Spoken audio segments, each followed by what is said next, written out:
Hey, what's up, guys? This is A12QSD bringing you my round one of the BBR Scramble. Now, unfortunately, during this match, my Switch remotes were having somewhat of a meltdown, so I was only able to play on the handheld mode of the Switch, so I was unable to record my side of the battle. But my opponent, Shadow Gallade, was very nice and was able to send me his side of the battle. So I'm just going to do some post commentary, explain my plays a little bit, and yeah. So, as you can see here, I decided to bring Appleton, Miss Magius, Sneasler, Ogrepon Water, Iron Treads, and Alola Mola, which I'm just going to call Aloe because I can't consistently pronounce the full name of Alola Mola. So, anyways, he decided to bring the Ogrepon, Iron Valiant, Skeleridge, Graphi, quaquavel, and Cyclizar. So here, I just decided to lead Sneasler, predicting either the Cyclizar or the Skeleridge lead. I thought the Cyclizar was more likely because Skeleridge is a little bit of a passive lead and I can apply a lot of pressure to it. And just general things I noted off team preview. His ground resist was only Ogrepon, so my banded adamant iron treads would have an absolute field day as long as I created as many opportunities for it as possible. So that's what I strived to do during the game. We also had to tell each other's Tera types before the game, so I knew his Skeleridge was Tera type Steel, and so it would be unable to resist any of those banded adamant earthquakes. And my Sneasler was Tera fighting. So with that out of the way, let's get into what our leads were. And as you could see, he led the Ogrepon.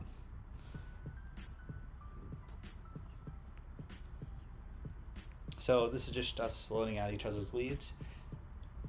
Now here, I just decide to immediately U-turn. And the reason for this is that if he goes on to Skeleridge, I go immediately out into Treads, claim a free kill with Earthquake.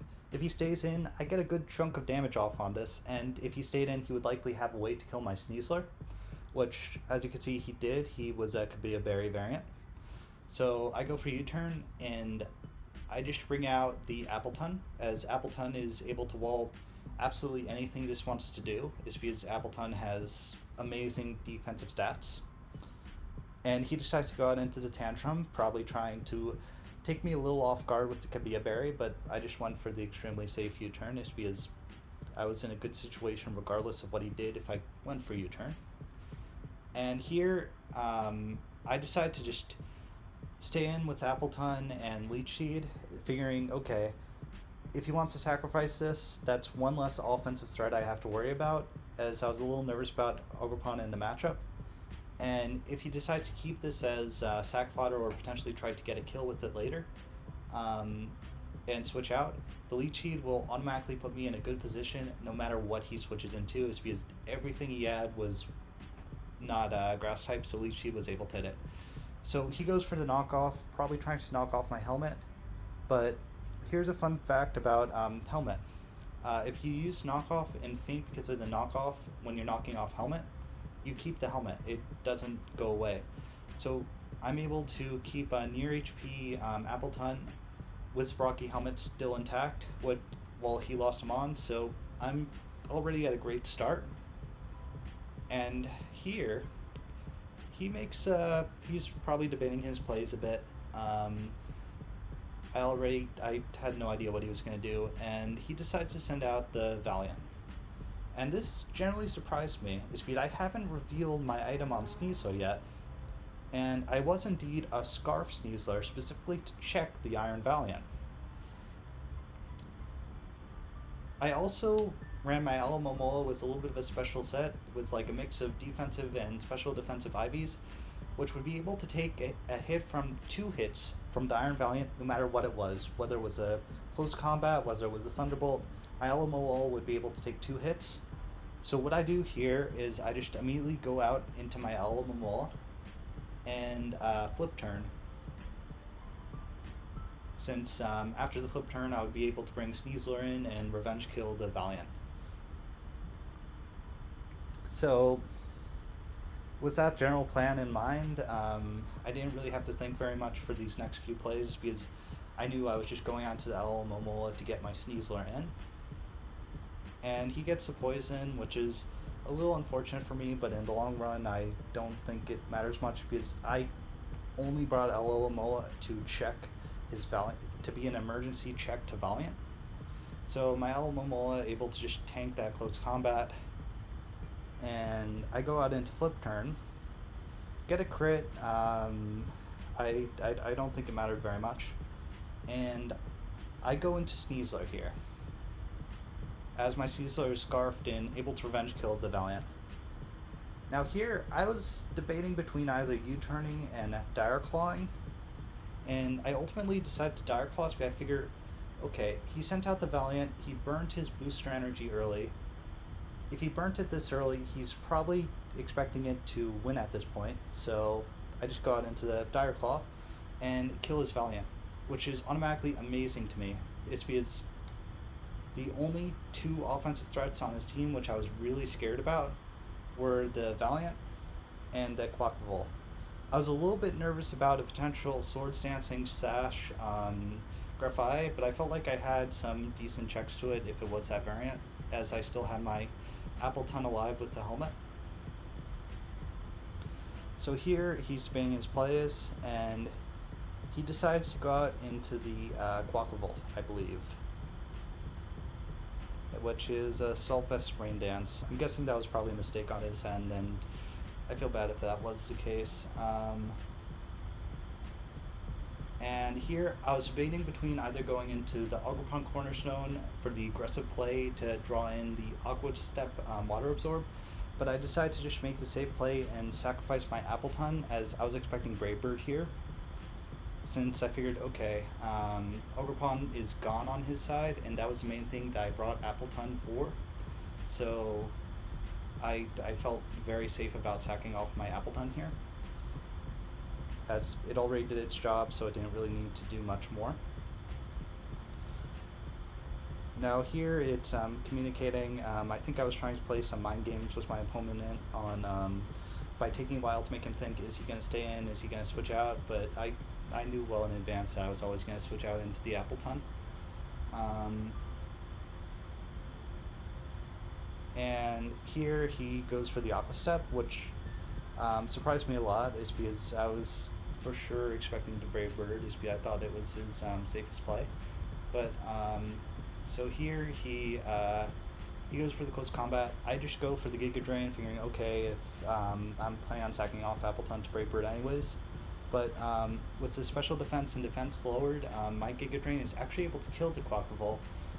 So now 2 out of 3 of the threats I was really scared about in preview are just automatically out of the way.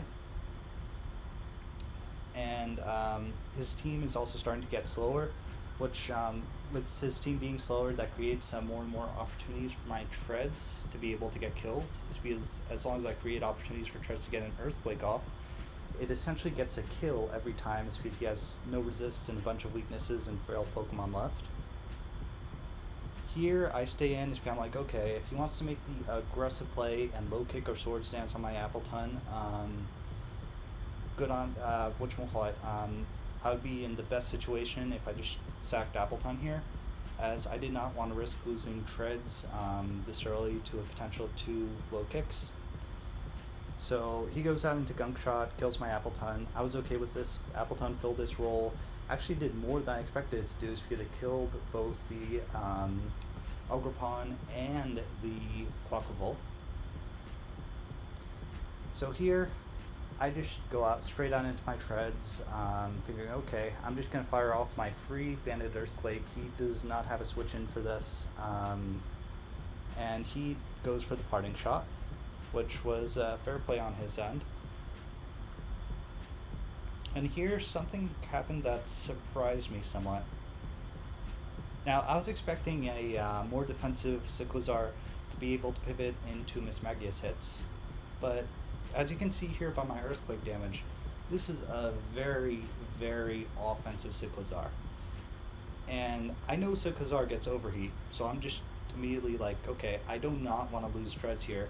So I'm just going to go out to Alamomola. If he wants to make the aggressive Draco play, good on him, but with the special attack lowered, I could bring Iron Treads immediately back in and claim KO.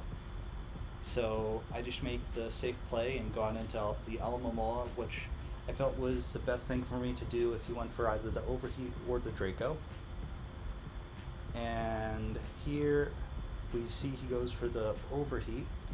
And since my Alamomola is very specially defensive invested, I actually ran Assault Vest on it. This Overheat does absolutely nothing. And actually did so little that I'm not sure, I don't think Draco would be able to kill afterwards.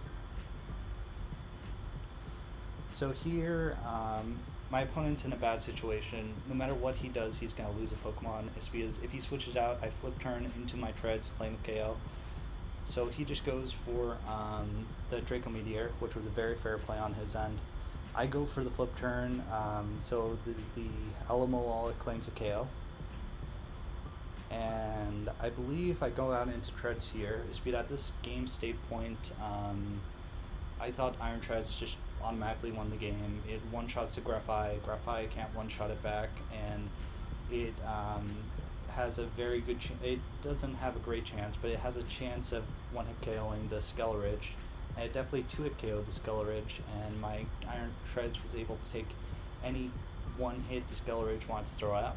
So I just go out to Valiant. Now here, my opponent's likely debating what to do. I think he probably knows the game's over at this point. So let's see what he decides to go out into. Okay, so he decides to go out into Skeleridge. He was likely a max defense variant, which has a very good chance of taking one Banded Adamant Earthquake, but it can't do anything back to my Treads release because Torching Song does not one-shot it.